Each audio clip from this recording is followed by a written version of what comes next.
Už tě to pustí. A děkuji, že jsi přišel. Že to je můj kmotor, až tak nevypadá.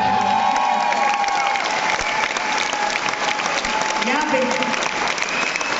Oni nám přinesou ty věci, které se tam normálně křtí. Já vám ukážu ještě to album, protože je to nádhera. Já jsem vzala schválně vinyl, aby to vyniklo. Ta krása, kterou vytvořil náš kamarád Dan Kurz, který přišel nesměle. Jako já nevím, jestli to na to dálku vidíte, no, to přesně, že se takhle vypadá. Mě napadla vlastně úplně jednoduchá věc.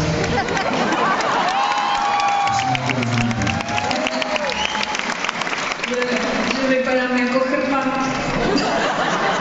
Takže vypálená svatozáře. Děkuji.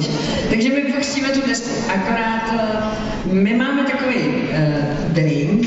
Je to teda takový polotvrdý alkohol, což mi přišlo ne úplně vhodný. Na druhou stranu zase tady ten panák, protože to nemá tolik volume, jak se říká, tak je z českého medu, nebo teda je v něm med od českých včelařů.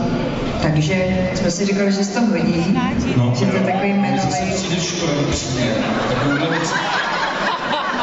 Ale nepijte to nepiješ už 2 minuty. A flaška se ztratila.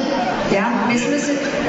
Mně totiž přišlo, já jsem to říkal, mně totiž přišlo, jako znehodnocovat už jedno to album tím medem. A pak tady podlohu, že já bych to prostě jako pokřtil takhle.